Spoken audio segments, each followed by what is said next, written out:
This is Kentucky Afield Radio. This is Ron Rohde, Kentucky Afield's first host back in 1953. Now, I'm proud to present Charlie Baglin. Rivers have changed in the past 100 years. What were once free-flowing are now impounded to create lakes or dammed to help with flood control. But a few are still left just as they were, winding and untamed. In Kentucky, those are 130 miles of what are designated Kentucky wild rivers. We go inside outdoors with Zach Couch, whose job it is to make sure they stay that way, just as they were when Kentucky itself was wet behind the ears. All next on Kentucky Afield Radio. Deer in the headlights. Watch out, Mr. Deer. Singing with your kids in the car is one way to keep deer hazard season in mind. And should a deer catch your headlights, flash those lights, sound your horn, break its concentration to scurry it along. There's one. And where there's one, there may be 2 or 3 more.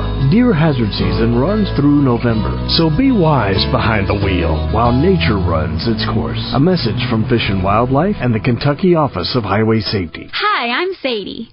When I was born in '94, so was an idea. Kentucky Nature License Plates. Over the years, they've featured butterflies, hummingbirds, and 2 words, nature's finest.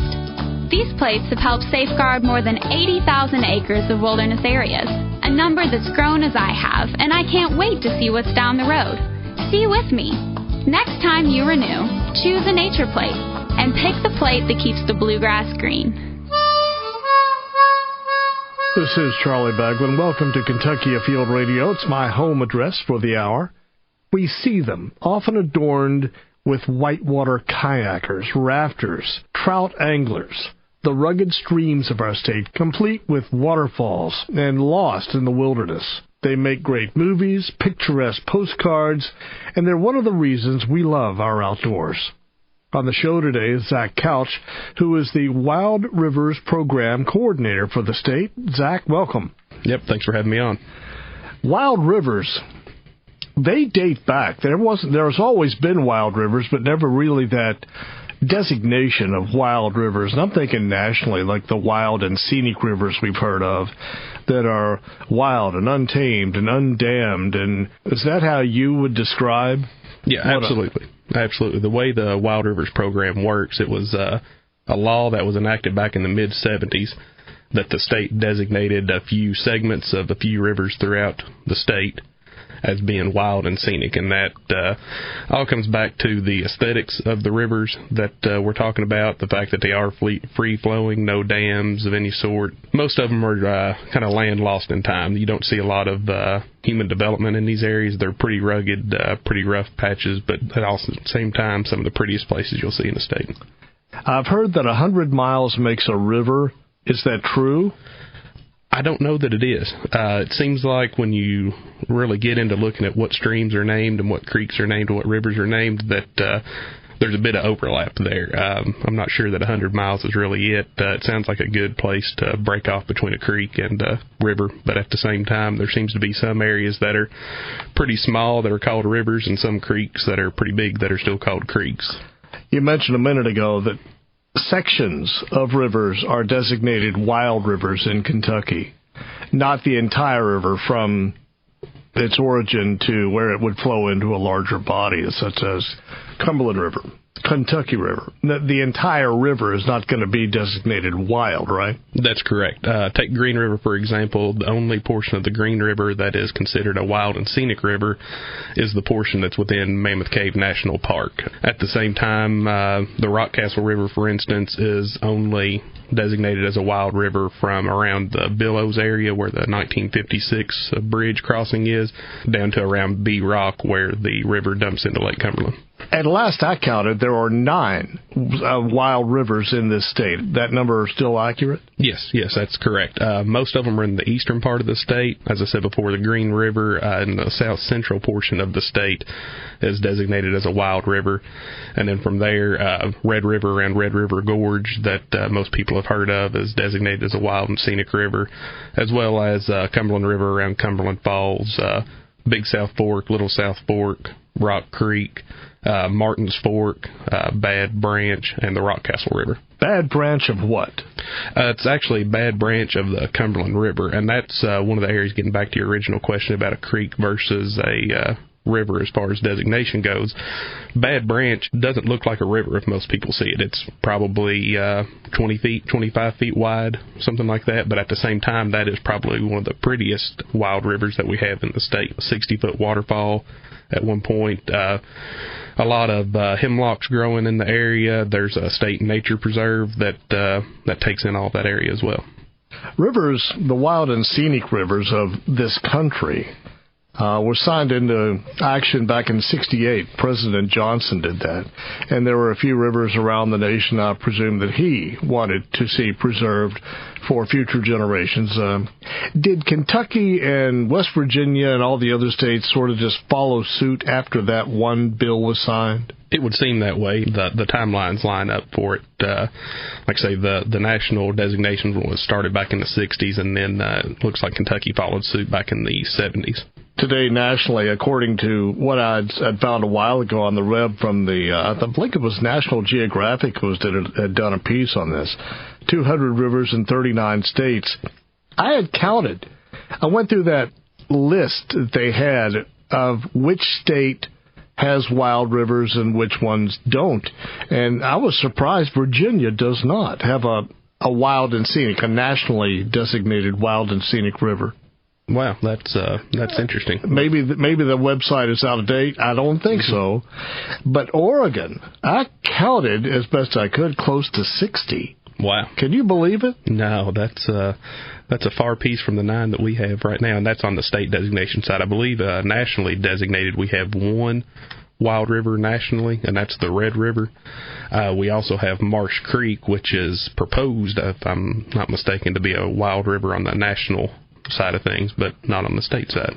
So a wild river, let's define that, what you can do there, what you can't, what you will see there, and what you won't, because it's more than just a stream of water going down a valley. You won't see motorboats on them, or will you? You will not, typically. The way that the Wild Rivers program works is that it's a mix of both public and private land. You can almost look at it like a zoning regulation in these areas that is typically a viewshed designation. So imagine you're sitting in a canoe in the middle of one of these rivers. You're looking at top of the ridge on one side of the bank to top of the ridge on the other side to a maximum of 2,000 feet from the center line of the stream as being listed as a portion of the Wild River Corridor. From there, whenever that river was designated a wild and scenic river, the way that the land looked at that time of designation is how it has to remain. So if it was forested, like most of these areas are, they have to remain in a forested setting. The only way that can change is if you go through the Division of Water for a change of use permit, and that can be done by either the public landowner or the private landowner. So what changes could possibly be made? Picnic area, parking lot, playground, what? Anything that's under a half an acre would not require a permit. So if folks want to have a picnic area on private land, that's certainly okay. Same for the public side if they want to have a picnic shelter or something like that. A lot of these areas have a lot of national park and national forest property associated with it. So we can coordinate with public properties at that point to see what they want to do. There's Rock Creek, for instance, at the Great Meadows campground is within the Wild River Corridor. The only thing that's prohibited is clear-cut logging and any sort of mineral extraction or mining within the corridors. Beyond that, it's just a matter of going through the process to get a change of use permit. You won't be seeing interstate highways crisscrossing the river, I guess. You're not going to be paddling down the river and see construction buildings or through a city. This is out in the countryside. That's correct. This is very rugged areas. Bridges are not allowed unless if they are already there prior to the designation. As far as any sort of urban areas, just the nature of where these places are, you're not going to see much urban use at all. So it's more than a wild river. It's a wild river corridor. And you said from ridgetop to ridgetop, river right and river left, up to 2,000 feet from the center. That's a bunch of acreage. Yeah. I mean, that's more land than water. Yeah. So you are quite the boom for wildlife. Yes, very much so. A lot of these areas, when you put them all together for the 9 wild river segments that we have, you're looking at right about 36,000 acres that are within the corridors and 126 river miles. Within that, you're going to get a lot of game species. A lot of people go in and fish these areas. They're great places for largemouth and smallmouth. Additionally, we have a lot of endangered species in these areas, everything from freshwater mussels to fishes, and obviously on the corridors and the riparian areas or in those floodplains, you're going to get some rare species there as well. Kentucky's wild rivers is the topic. Music is playing, so we got to get to a break. We are talking to the individual who oversees them for the state, Zach Couch. More when we come back. You are listening to Kentucky Afield Radio.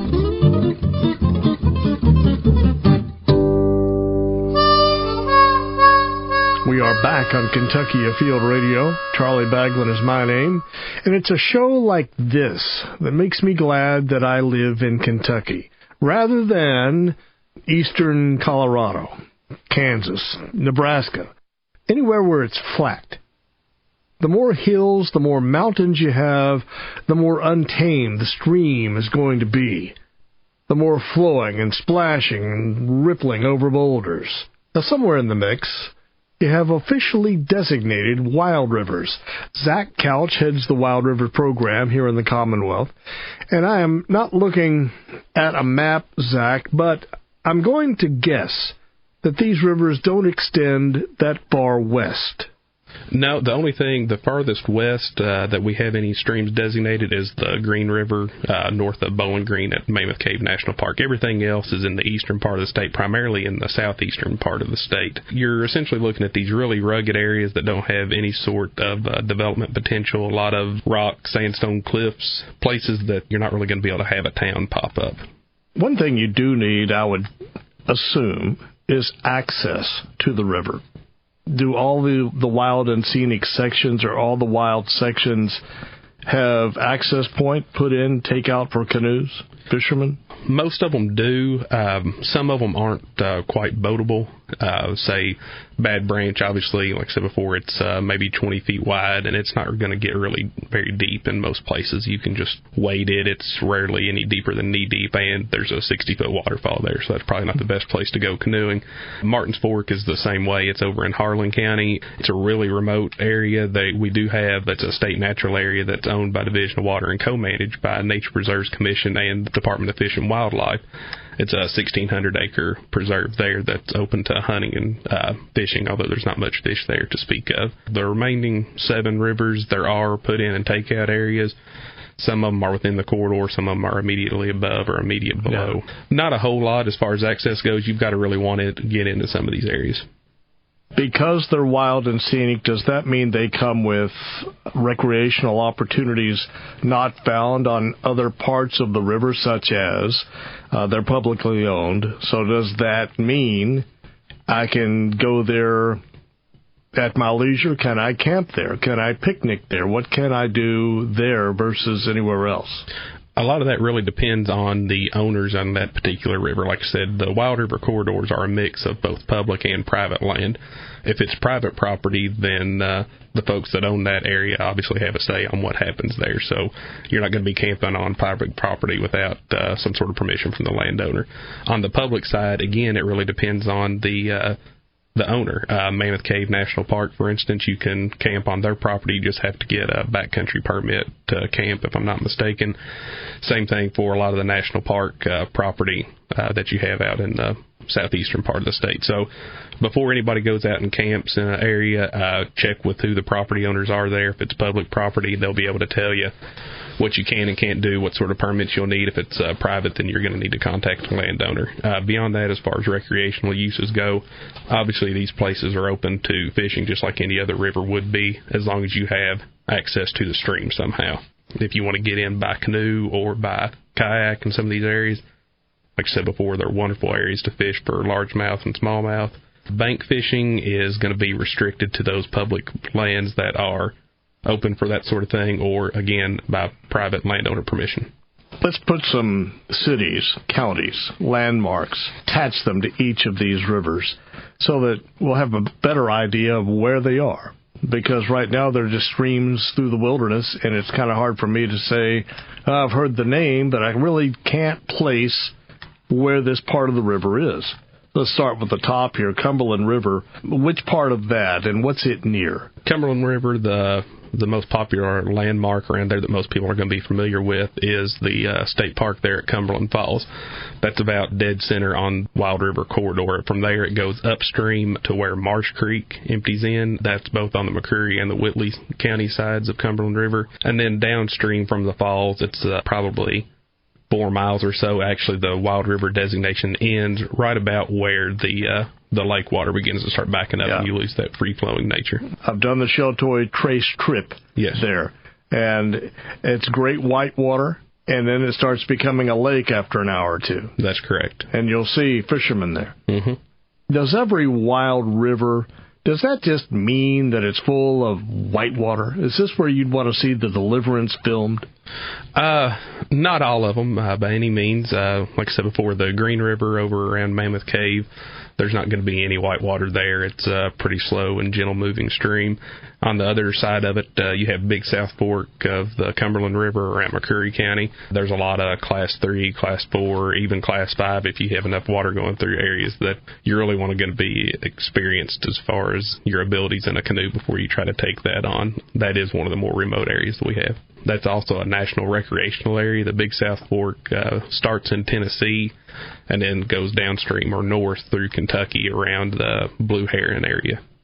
Class 3s and 4s on that river. Yes, very much so. And is that the wildest river in the state? Just from a sheer aspect of boating, I would say yes, it is. If you want to talk about just what I would consider just the wildest river in the state, as far as just the rugged aspect of it, you're probably looking at Martin's Fork. Martin's Fork is over in Harlan County, outside of Bell County, on the Bell County side of things. It originates in Cumberland Gap, and then there's only one access spot to Martin's Fork. It's off of Highway 987 down in Harlan. And from there, it's just pretty entrenched gorge type situation. You have these high sandstone cliffs on each side, and this river going straight up the middle of it that's probably 60 feet, 65 feet wide, but really, really nice. Huge boulders in the streams and places, gin clear water through the whole thing. It's really a wild area. If you want to go back and see what Kentucky looked like 250 years ago, Martin's Fork is probably the place to go. And as far as whitewater classification, I would say anywhere from 1 through 5, and maybe some that just you would dare never try. Yeah, there's actually a waterfall on Martin's Fork that's 14-foot tall waterfall called Quadrille Falls. I have found a video online of a guy kayaking down the waterfall there. He's braver than I am. I certainly wouldn't want to try that, but it seems like there's at least one person that has done some boating on Martin's Fork, although I wouldn't recommend it. We were talking about the rivers and where they are. So Cumberland River we began with, not that far west of London and Corbin, that area. Yes, correct. From Corbin, you can probably be to Cumberland Falls in about half an hour, 45 minutes. Red River, what's there civilization-wise? The biggest town around the Red River is going to be Campton. It's over in Wolfe County. Most people think of Natural Bridge State Park there in Red River Gorge and Clifty Wilderness, Slade, that area. From Natural Bridge, you're probably looking at another half an hour drive, something like that, to get to the Wild River portion of the stream. So that gives you a general idea. The Rockcastle River. The Rockcastle River is designated as a wild river from the Billows area, where Pulaski, Laurel, and Rockcastle County all kind of converge there just a few miles north of Kentucky 80. And from there, it's about a 12 river mile stretch down to B Rock, where the Kentucky 192 bridge crosses. Green River, and that is near Mammoth Cave, north of Bowling Green, Cave City, that area. Correct. Along 65, sort of.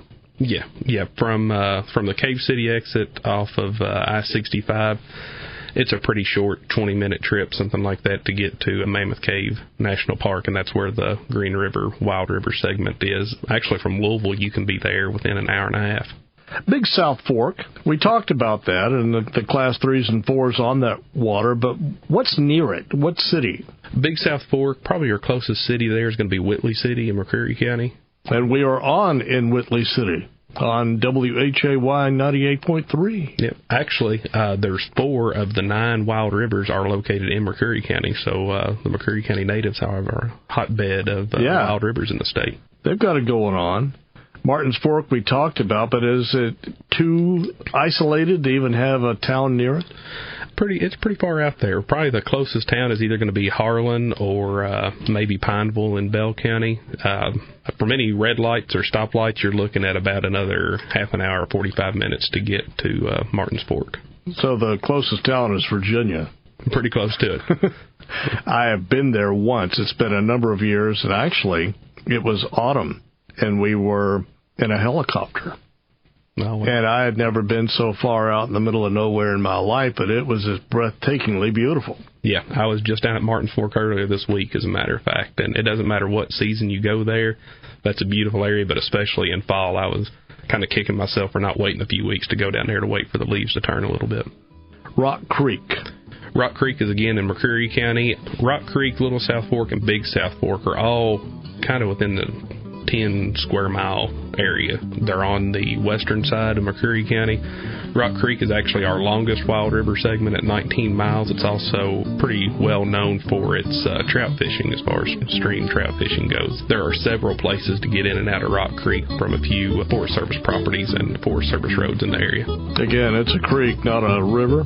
That's it's a river, not a creek. It's Rock Creek, but it's a wild river, just to further confuse everyone. Down by the Lazy River, Moon River, Old Man River, the waters that make you sing. We have a fishing report just ahead, and then back with more on Kentucky Wild Rivers. You are listening to Kentucky Afield Radio.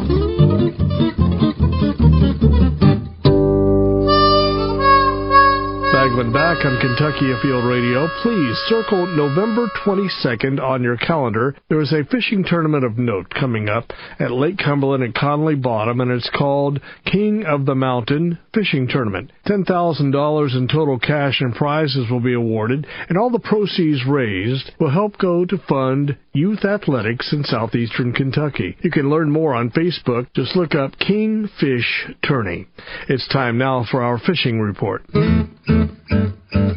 This is Tom with your fishing report from the Northeast. The hottest fishing we have going on in the district right now is for muskie on Cameron Lake. I've seen several reports of anglers having multiple fish days and catching some of the larger classes of fish as well. Crappie fishing in the upper reaches of Cameron Lake and Grayson Lake are excellent right now.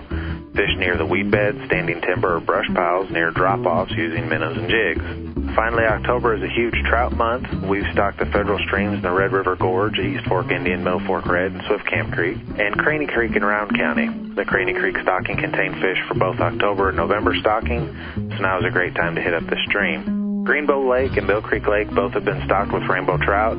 Freddie Howes mentioned that the traditional baits up on Greenbow are super dupers and power baits, so don't forget to give those a try. That should do it for us. Wherever you go, good luck and stay safe. Hi, this is Kevin Fry with your Eastern Area Fisheries Report. With continued heavy rainfalls of late, streams, rivers, and lakes are dealing with usually turbid and muddy water and debris.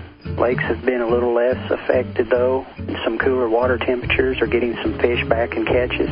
Recent reports for crappie are improving in lakes with anglers still fishing minnows around docks and other structure. As water temperatures keep falling, crappie will be moving into shallow water at Buckhorn Lake.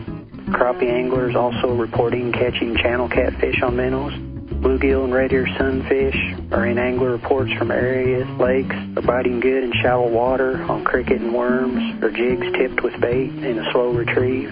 Expecting the rainbow trout stockings in this area to occur during the last 2 weeks of October. Hi, this is John Williams with the Fish Report for Southeast Kentucky. At Lake Cumberland, striped bass fishing has remained good. The water's cooling down. Most of our lakes are in the low 70s now. At Lake Cumberland, striped bass have moved shallower. Most fish being caught 30 feet or less on live bait or trolling jigs with curly tail grubs or umbrella rigs with swim baits or curly tail grubs. Most fish on the main lakes on flats. Elsewhere in the district, October means trout stockings in much of our streams and lakes throughout the district. Trout are being stocked in Bark Camp and Cane, Big Double and War Fork. Bark Camp and Cane have a catch and release season beginning October 1st, so it's catch and release only, artificial baits only. Also, some lakes being stocked with trout in October include Bird Combs, Beulah, Cannon Creek, Cedar Creek, and Wood Creek. Trout in those lakes can be caught on live bait or trolling small crankbaits or inline spinners. As always, good luck and be safe. Bagland back on Kentucky Afield Radio.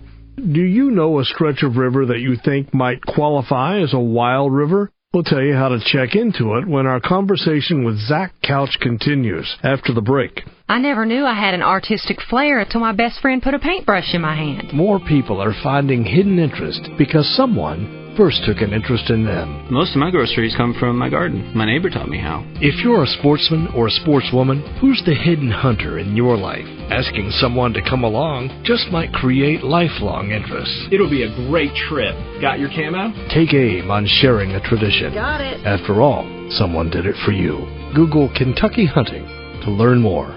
Uncle Chuck, what is fall? Fall means football, but excitement doesn't end there. This is when Kentucky's outdoors are just getting started. The Kentucky Department of Fish and Wildlife reminds you, lakes and streams are alive with fall fishing. And for many, the biggest game of the season is white-tailed deer. Get your fishing and hunting license and get your game plan together. This fall, take aim on a winning season at fw.ky.gov. Charlie Bagland here on Kentucky Afield Radio, and thanks for tuning in. We're in our second half hour, and we're talking to Zach Couch. Zach's in charge of the Kentucky Wild River Program. Just where they are and what you can do when you get there. Zach, when we went to break, we left off with Bad Branch. The Bad Branch is in Letcher County around Whitesburg. Once you get to Whitesburg, it's probably a 15-minute drive south from there. Off of 119, there's a few road signs that you can see pointing you to Bad Branch Falls and Bad Branch State Nature Preserves. We do have some mapping online that folks can go see at the Kentucky Division of Water's website. That'll point you in the right direction. I'm curious about the future of wild rivers, and unlike, let's say, nature preserve properties or nature plate properties, wildlife management areas, there can always be more of those.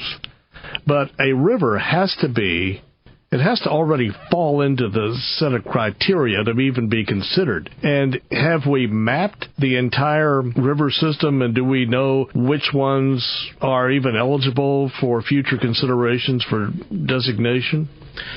We don't have a list of potential wild rivers that we go and refer back to. The way that the program works is that anybody can nominate a segment of a stream to be considered a wild river, but then it has to go through the legislative process, and the House and Senate ultimately have to vote on whether or not that designation gets placed on that stream segment. So certainly if anybody has an idea of a stream that they think would qualify as a wild and scenic river, and you can look up on either the Kentucky LRC website or on the Division of Water website what those criteria are as far as being free-flowing and that aspect of it. If people think that they have something that's eligible to be a wild river, certainly contact their local House or Senate member and tell them that they'd like to see that area nominated.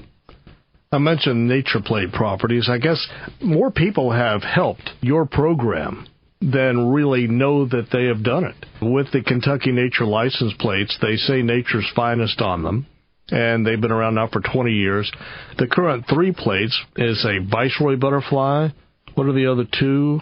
I believe it's a bobcat and a cardinal right now. Is that correct? Bobcat and a cardinal and the Viceroy butterfly. They all 3 say nature's finest, and every time you spend $10 on one of those, a little bit goes back to programs like yours to help buy and protect, preserve your properties. That's correct. The Nature's Finest license plates, anytime you see one of those on the road, the Wild Rivers program has received $1 off of that purchase. We accumulate all those dollars through the Heritage Board. Those are dedicated funds for us to use.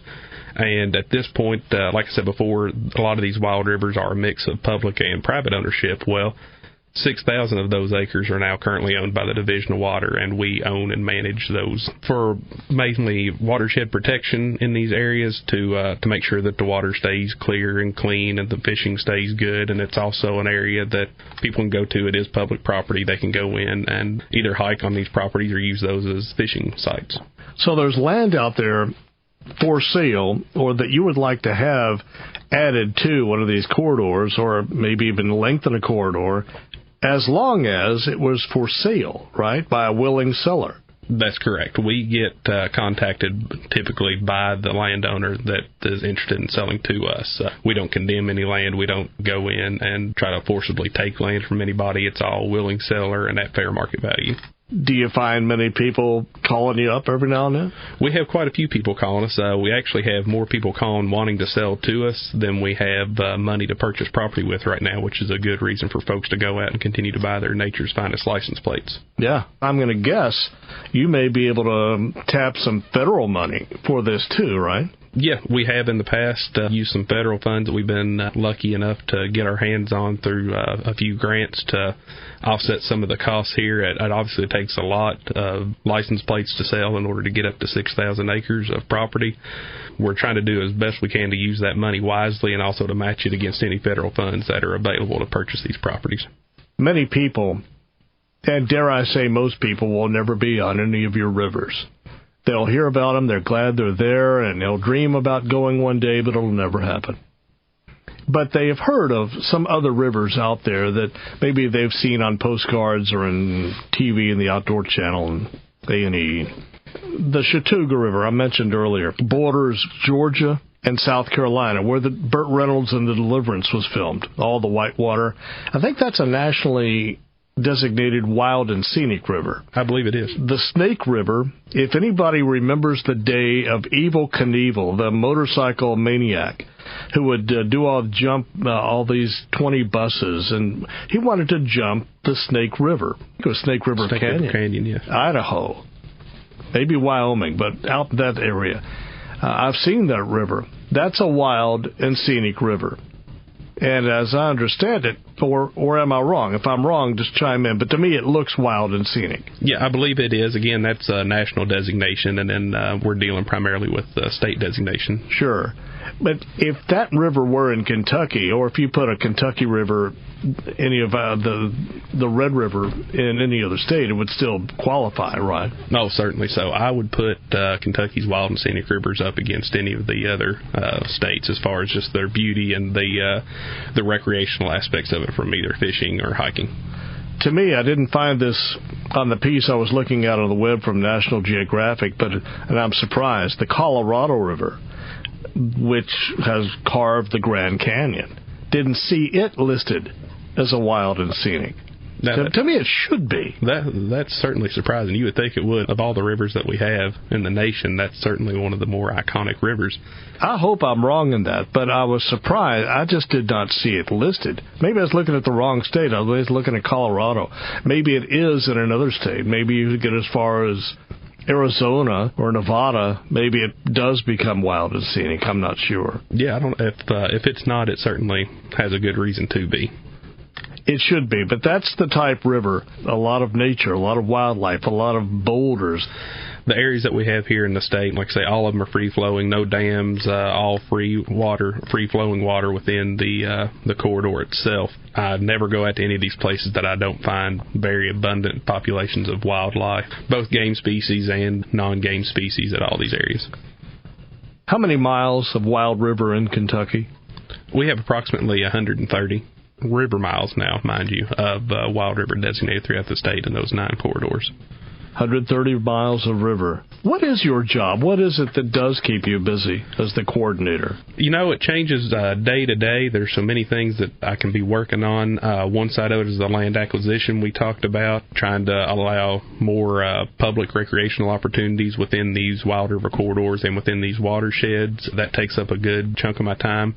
Obviously, we have almost 6,000 acres at this point that we're actively managing. Management of 6,000 acres is no small feat. Everything from managing invasive plant species populations to doing biological inventories on these areas to see what plants and animals are living on the properties that we've purchased in order to see. Typically, the inventory work is used as kind of step one of a management tool. If we have some imperiled species out there, we'll try to manage the habitats in a way that allows their populations to grow. And then there's strictly the monitoring aspect of it. There's 130 river miles and 36,000 acres there for us to go along, keep our eyes on, make sure that nothing is happening within those corridors that doesn't need to as far as negative impacts to the corridor or to the river. That's the part of the job I think I would like, and that may be in the minds of many people listening, is that you spend your workday in a canoe, or you spend your workday walking. Yep. And surely that's part of it, but a lot of it is sitting behind a desk. Yeah, there's always the fun part of getting out in the woods and walking around, but then at the end of the day, you have a lot of data that you've collected, and you have to come back to the office and do something with that data via report writing or emails to one group or another. There's a good balance there with the job. You have to recognize the data when you see it. As you're looking for features of the landscape, the type of plants, foliage, the twists and turns of the river, the species, the temperatures of the water, I would trust all of that. You have to recognize. So it's not just something, say, oh, I'd like to do that, and then you put in an application. You have, a master's degree in all this? Yeah, so I have a master's degree in biology. There's some areas I know better than others as far as the plants and animals go, and the areas that I don't know, that's when I rely on a lot of help from either within my agency or other agencies. Fish and wildlife personnel come out quite a bit with me and help me out in some of the areas that I'm not as strong in. It is a partnership, and there's no shame at all in saying, hey, I could use your help. Absolutely not. I'm always looking for people to come out and help me. I do have a canoe, so you now have my number. Anytime. Kentucky Fish and Wildlife has a magazine writer, Kentucky Afield magazine. His name is Lee McClellan. Has that name ever crossed your path? Yeah. And Lee has written a series called Blue Water Trails, and it's about streams that are beautiful, that have quality fishing, good water quality, good scenery, easy access in and out. And I'm not sure how often the Blue Water Trails actually coincide with Kentucky's wild rivers. Are you familiar with the Blue Water Trail? Yeah, I've read a few of the articles on Blue Water Trails. I believe, if I'm not mistaken, that there was one Blue Water Trail article on the Rockcastle River, and I think there may be another one on the Cumberland River. I thought he had done one on the Green River, too. I'm hoping he did. Maybe I'm wrong. That would certainly make sense. If it hasn't been written, it should be. The Green River certainly has a good place to go fishing. But I had asked Lee once upon a time when he was on the show if what he was doing was catching on elsewhere, if it was catching the eye of people like you or anyone else who dealt in designations of wild rivers, or they might become a category in themselves. And he says they're kind of starting to catch on. Yeah, I think there's becoming more of a push here recently. As I understand it, most people think of trails as hiking trails and biking trails, but really utilize the blue water trails that we have the potential for in this state to allow people more access for canoeing, kayaking, fishing, that sort of thing. Kentucky Wild Rivers is the topic today. We'll be back with our final few with Zach Couch. You're listening to Kentucky Afield Radio.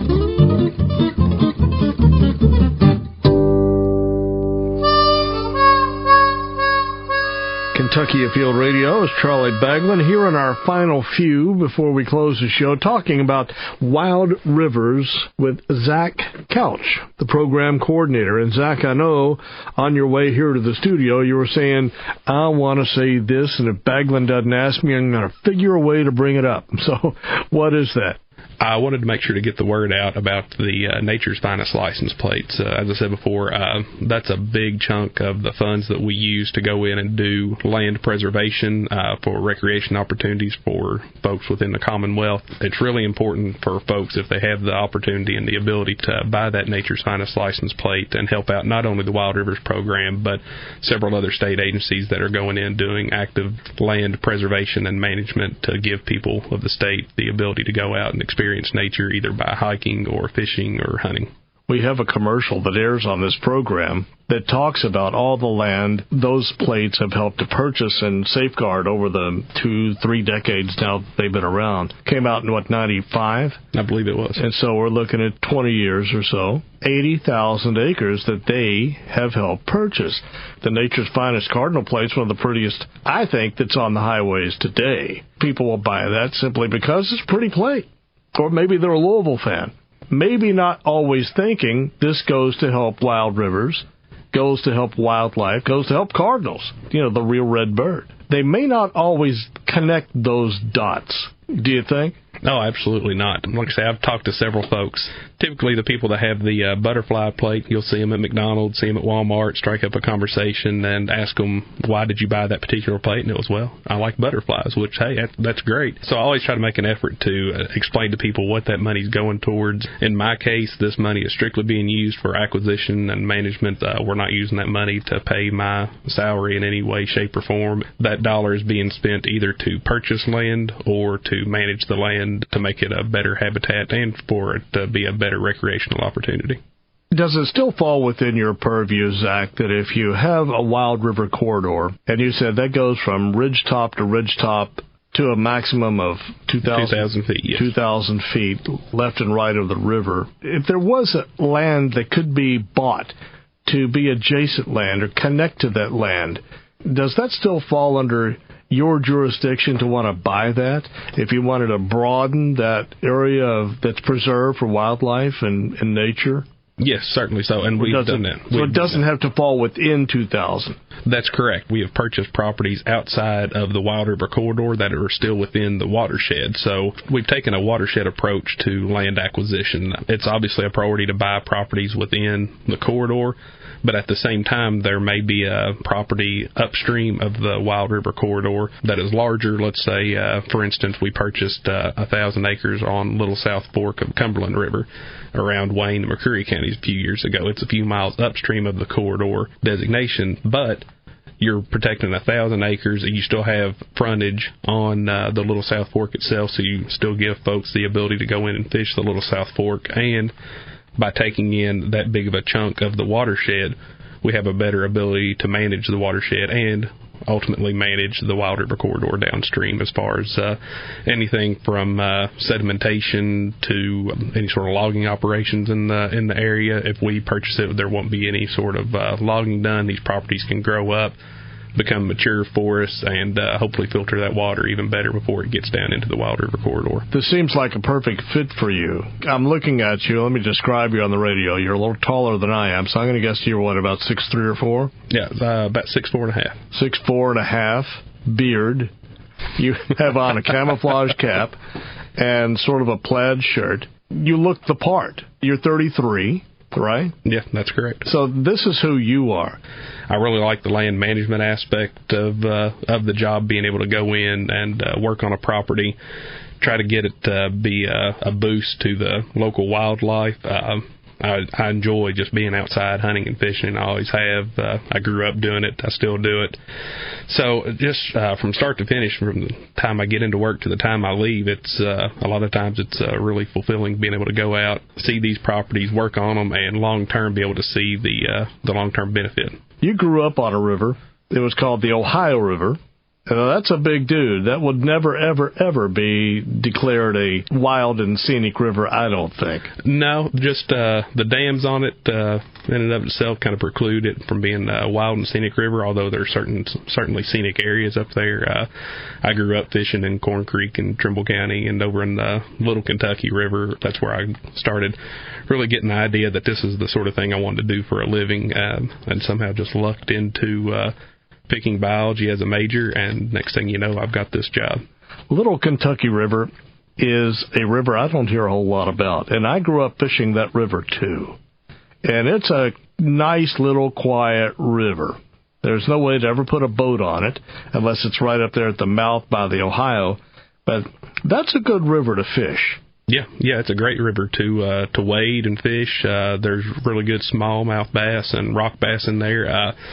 The last time I was up home, I believe Fish and Wildlife now has a parking area right off of 421 where people can access the river and get in from there. And I would suggest get in there at the access spot right off of the 421 bridge and go downstream a little bit, and you're certainly going to get into a lot of rock bass. Anyone wants to find out more about Kentucky's wild rivers, where do they go? You can go to the Kentucky Division of Water's website. There's a Wild River webpage there. Additionally, we have a Facebook page people can like. I try to go on there periodically and put up some pictures of some of the wild rivers and some of the plants and animals that I find along the way. The website, is that, water.ky? I believe it is www.water.ky.gov, I believe. And as far as Facebook, what do you put in the search box? Just search for Kentucky Wild Rivers on Facebook. We also have a YouTube channel, same thing, Kentucky Wild Rivers, and you'll see some 2-minute, 3-minute segments that we've filmed on a few of the wild rivers. Yeah, you had mentioned you'd been on TV with Dave Shuffett on the Kentucky Life program, KET. Yeah, we filmed with Dave last year, I believe it was, out on the 1,000-acre tract that we purchased on the Little South Fork.